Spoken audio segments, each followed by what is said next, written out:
Hey guys, this is Tony with MTBdropIN, and today we're going to be installing brand new Maxxis Minion Tires. Alright, so before we get started today, a little bit about the tires. So if you saw my previous video, I had the Intense Tracer, and at that point in time I put Maxxis Minion 2.5 DHF in front and a 2.4 DHR in the rear, and those wheels were good. They were awesome. They were grippy. They were tacky. It was everything that I could have hoped for. It felt kind of like a dirt bike again because I had the 2.5 in front. Today is a little bit different. I'm going to be trying a little bit of like an experiment. I wanted to get the 2.5 for the front. I really did. But the problem was Amazon, they did not offer it in the prime shipping time. So I needed to go with whatever they had because I needed to get the tires as soon as possible because I'm going on a trip and we're going to be riding tomorrow. We're going to be doing an epic trail over 30 miles. I'm probably going to be riding over maybe 40 miles this weekend. I really needed to get some new tires because the tires that I have now are very worn out. Like they are ripping, they are just being shredded down to the bone almost. I thought I would be safer and have a much better riding experience if I can get my hands on two new tires. So today we're going to be putting these on. And what's different about these tires is this is a Maxxis Minion DHF 2.3 and this is a Maxxis Minion SS. Now I was very excited to potentially try this because I do like the idea of having a fast rolling rear tire, and this is supposed to be like the best of both worlds. This SS has the on the rim has like really like tacky, grippy, like hardcore like grip supposedly. And in the middle, it's supposed to be it's very small, very low, and it's supposed to basically be the best of both worlds when it comes to rolling fast. This is like in between grippy and fast rolling. So I thought that'd be kind of cool to try. The reason why I did want to go with the 2.5 in the front is because if I'm already limiting myself going with the Minion SS, I wanted something that was for sure gonna hold in the front, like super like hardcore in there. But like I said, I couldn't get that. But I'm really hoping that the 2.3 works, because if it does and I feel very confident on it, I actually rather use this because it's a smaller in width tire. I really don't like the big huge bulky tire up front. I really thought that I would, but you know what? I like a really nimble bike and I like it to be as fast as possible. So I'm really hoping that the 2.3 works well. This would be my ideal tire combination if they both work well. So I'm going to put these on today. I'm going to let you guys know. All right, so today is different for me and very new for me in this way. I have never changed a tire on a carbon rim. I've heard that changing tires on carbon rims are really, really hard. You're basically trying your best to get it on there because from what I understand that carbon rims are generally bigger, therefore it's harder to get that rubber right over the rim. So we're gonna see how much trouble and how much pain I go through changing these tires today. Let's get to it.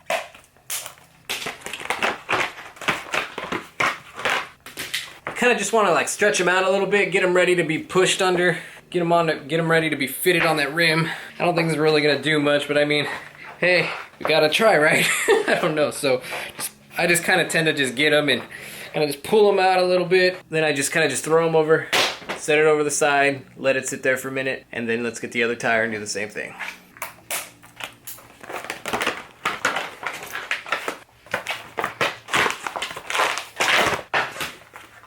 Here's the grip on the Maxxis Minion DHF, and this is a 2.3. And here is the tread on the Maxxis Minion SS. As you can see, it's like very like small in the middle, and then on the outside it has these like very grippy knobs. So the sealant that we're gonna be using today is Slime Tubeless Premium Sealant. I've never used slime before, but I hear that it works a lot better than Stams in terms of like if you get a puncture, it'll clump up a little bit better. So we're gonna see if this actually works a little better than the normal stands. Hopefully I won't get any punctures and I won't have to see, but hey, you know what I mean? Hopefully it's gonna provide me some extra security out on the trail.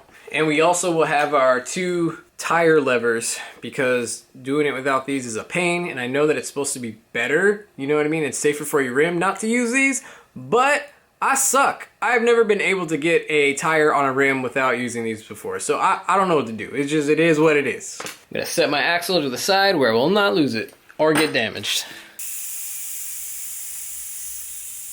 Now we're going to unseat the bead as best as we can.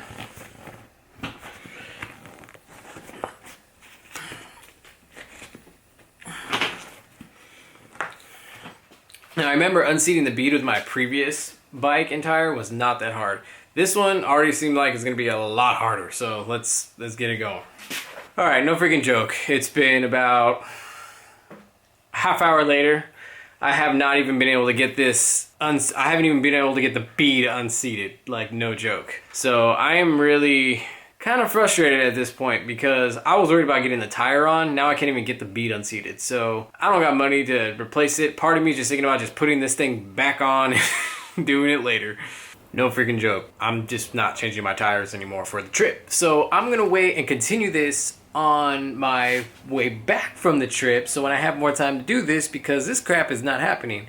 I had no idea carbon rims were going to dramatically change how easy it is to change your tire. Changing your tire used to be something like, hey, at least I can change my tire if I can't mess with anything or adjust this or do that or nothing else. At least I can do my tire. But no, I gotta figure out what kind of like tools I might be able to use or what kind of like hacks that I could use to get this thing off of the carbon rim. I'm just completely astounded that this is an issue. Oh well. So we're gonna continue when I have more time. Alright guys, so I'm here at Jax Bicycle Shop. I could not get the dang thing off. I could not unseat the bead. I just couldn't do it. So my guy Addison over here got that thing off in a snap and he's showing me how to do it right now. Thank you, Addison, by the way. Yeah. So you said that the motion was? Fingers. Fingers in. Fingers in. Push with the thumbs. Okay. And yank off. And yank off. Now, are you resting your palm on the rim? No. Not at all. No. So it's just it's pulling. So where's the support coming from? Your fingers, right here, getting under, pulling, and then you're pushing with your thumbs against the other tire, and then you're peeling. You're peeling, so you're not even touching the rim.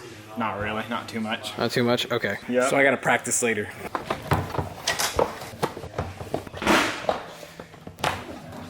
How long have you been changing tires, Addison? How many years now? 6 years? No, 10 years. 10 years. So the carbon rims can be a little bit actually thicker than 27.5. The flange right here, basically this part right here, can be a different height. Yeah, my buddy David was telling me today, he's like, dude, you're gonna have a hard time if you've never switched a tire on carbon rims before. And I was like, why? He was like, they can be a little bit bigger and it can just wear you the heck out. And my friend David is a big dude and he was even buying parts to help him get that thing off. Go.